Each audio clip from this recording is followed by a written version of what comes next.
Hello friends, आपका बहुत बहुत स्वागत करती हूँ आपके अपने channel legal help in Hindi में। दोस्तों, जैसा कि आपको थंबनेल से ही पता चल गया होगा कि सुप्रीम कोर्ट का एक बहुत ही लैंडमार्क जजमेंट आया है, जिसमें ये कहा गया है कि अगर बेटी की मृत्यु हो जाती है तो उसके बच्चों को भी उसके नाना की प्रॉपर्टी में हिस्सा लेने का अधिकार है। अगर आप इस जजमेंट की पीडीएफ कॉपी को डाउनलोड करना चाहते हैं तो नीचे आपको लिंक मिलेगा, वहां से आप इसे डाउनलोड कर सकते हैं और चाहें तो आप इसे वहां से पढ़ भी सकते हैं।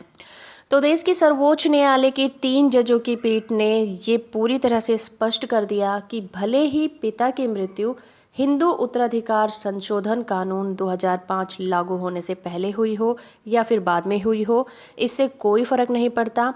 बेटियों का जो अधिकार है उनकी प्रॉपर्टी में वो बरकरार रहेगा। बेटियों का पैतृक संपत्ति में अधिकार को लेकर 2005 में हिंदू उत्तराधिकार संशोधन अधिनियम बनाया गया था, लेकिन अब सुप्रीम कोर्ट ने इस मामले में व्यवस्था दी है कि पहले के मामले में भी यही कानून लागू होगा। ये फैसला भारतीय सामाजिक स्थिति को देखते हुए बहुत ज़्यादा अहम है। इससे महिलाओं की स्थिति और ज़्यादा मजबूत हो जाएगी और इस फैसले का असर बहुत ही ज़्यादा दूरगामी होगा, क्योंकि देखा जाए तो बेटी को ससुराल की प्रॉपर्टी में कोई अधिकार नहीं है। जब पति से किसी बात को लेकर उससे अनबन हो जाती है तो पति की खुद की हैसियत के हिसाब से महिला को गुजारा भत्ता दिया जाता है, लेकिन ससुराल की संपत्ति में उसका कोई अधिकार नहीं होता। ऐसे ही महिलाओं को पैतृक संपत्ति में बराबरी का हक दिया गया है।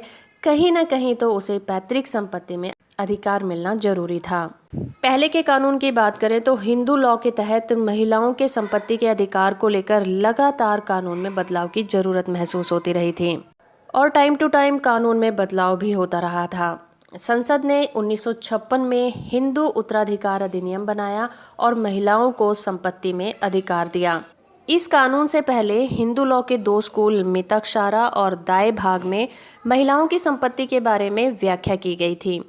इस कानून में काफ़ी विरोधाभास को ख़त्म करने की कोशिश की गई है। इसके तहत महिलाओं को सीमित अधिकार से आगे के अधिकार दिए गए। महिलाओं को जो संपत्ति मिलेगी उस पर उनका पूरा अधिकार दिया गया और वो अपने जीवन काल में उस प्रॉपर्टी को बेच भी सकते थे। हिंदू उत्तराधिकार अधिनियम में 2005 के संशोधन के तहत महिलाओं को पैतृक संपत्ति में बेटे के बराबर का अधिकार मिल गया और तमाम तरह के भेदभाव को खत्म कर दिया गया। बेटी को पैतृक संपत्ति में जन्म से ही साझीदार बना दिया गया। अब चाहे बेटी की मृत्यु हुई क्यों ना हो जाए, उसके बच्चों को भी अपने नाना की प्रॉपर्टी में हिस्सा मांगने का अधिकार होगा। सुप्रीम कोर्ट ने अपने इस फैसले में इस बात पर जोर दिया कि पिता की पैतृक संपत्ति में बेटों के बराबर ही बेटी का भी अधिकार होगा। उन्होंने कहा कि अगर बेटी की मृत्यु भी 9 सितंबर 2005 से पहले हो जाए या फिर 9 सितंबर को हो जाए, 9 सितंबर इसलिए क्योंकि 9 सितंबर 2005 को ही हिंदू उत्तराधिकार संशोधन कानून लागू हुआ था, तो पिता की पैतृक संपत्ति में उसका हक बना रहेगा। इसका मतलब ये हुआ कि अगर बेटी के बच्चे चाहें तो वो अपने माँ के पिता यानी कि नाना की पैतृक संपत्ति में हिस्सेदारी पाने का दावा कर सकते हैं। उन्हें अपनी माँ के अधिकार के तौर पर नाना की पैतृक संपत्ति में हिस्सेदारी मिलेगी। तो चलिए आप समझते हैं कि हिंदू अनडिवाइडेड फैमिली और हम वारिस में क्या डिफरेंस है। हम वारिस या फिर समान उत्तराधिकारी वो होते हैं जिनका अपने से पहले की 4 पीढ़ियों की अविभाजित संपत्तियों पर हक होता है। 2005 से पहले हिंदू उत्तराधिकार कानून में बेटियों को सिर्फ हिंदू अविभाजित परिवार यानी कि HUF की सदस्य माने जाते थे। हम वारिस यानी कि समान उत्तराधिकारी नहीं है। बेटी की शादी हो जाने पर उसे हिंदू अविभाजित परिवार का ही हिस्सा नहीं माना जाता था। 2005 के संशोधन के बाद बेटी को हम वारिस यानी कि समान उत्तराधिकारी माना जाने लगा। अब बेटी के विवाह से पिता की संपत्ति पर उसके अधिकार में कोई बदलाव नहीं आता, यानी कि शादी के बाद भी बेटी का पिता की संपत्ति पर वही अधिकार बना रहता है। अगर हम 2005 के संशोधन की बड़ी बड़ी बातों पर ध्यान दें तो पहला है कि इसके तहत महिलाओं को पैतृक संपत्ति में बेटे के बराबर अधिकार मिल गया और तमाम तरह के भेदभाव खत्म कर दिए गए। दूसरी बात यह कि बेटी को पैतृक संपत्ति में जन्म से ही साझेदारी बना दिया गया। तीसरा पॉइंट ये कि बेटी और बेटे जन्म से पिता और पैतृक संपत्ति में बराबर के अधिकारी बना दिए गए।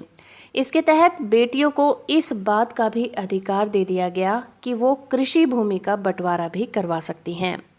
चौथा सबसे जरूरी पॉइंट ये कि शादी टूटने की स्थिति में वो पिता के घर जाकर बेटे के समान बराबरी का दर्जा पाते हुए रह सकती है, यानी पिता के घर में भी उसका उतना ही अधिकार होगा जितना कि उसके भाइयों का है।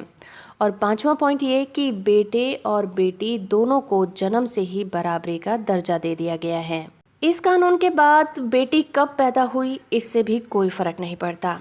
हिंदू उत्तराधिकार संशोधन कानून 2005 ये कहता है कि कोई फर्क नहीं पड़ता कि बेटी 9 सितंबर 2005 से पहले पैदा हुई थी या बाद में, पिता की संपत्ति में उसका हिस्सा भाई के बराबर ही रहेगा। अब वो संपत्ति चाहे पैतृक हो या फिर पिता की खुद की कमाई गई हो। हिंदू लॉ में संपत्तियों को 2 श्रेणियों में बांटा गया है, एक तो पैतृक और दूसरी स्व अर्जित।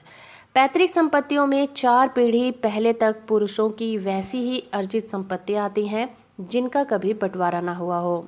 ऐसी प्रॉपर्टीज पर संतान का, वो चाहे बेटा हो या बेटी, जन्म सिद्ध अधिकार हो जाता है। 2005 से पहले ऐसी प्रॉपर्टी पर सिर्फ बेटों का अधिकार हुआ करता था, लेकिन संशोधन के बाद पिता ऐसी प्रॉपर्टी का बंटवारा मन मर्जी से नहीं कर सकता, नहीं वो बेटी को हिस्सा देने से इनकार नहीं कर सकता। कानून बेटी को जन्म लेते ही उसका पैतृक संपत्ति पर अधिकार देता है। लेकिन जब हम बात करते हैं पिता की स्व अर्जित संपत्ति की, तो स्व अर्जित यानी कि सेल्फ एक्वायर्ड प्रॉपर्टी के मामले में बेटी का पक्ष थोड़ा कमजोर होता है। अगर पिता ने अपने पैसे से जमीन खरीदी है, मकान बनाया है या खरीदा है, तो वो चाहे जिसे ये संपत्ति दे सकता है।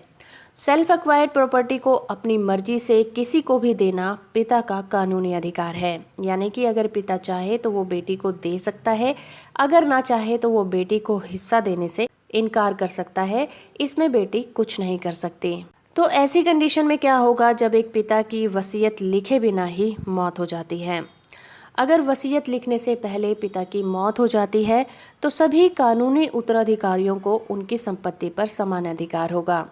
हिंदू उत्तराधिकार कानून में पुरुष उत्तराधिकारियों का 4 श्रेणियों में वर्गीकरण किया गया है और पिता की संपत्ति पर पहला हक पहली श्रेणी के उत्तराधिकारियों का होता है, जिसमें कि उनकी खुद की विधवा, उनकी बेटियां और बेटों के साथ दूसरे लोग आते हैं।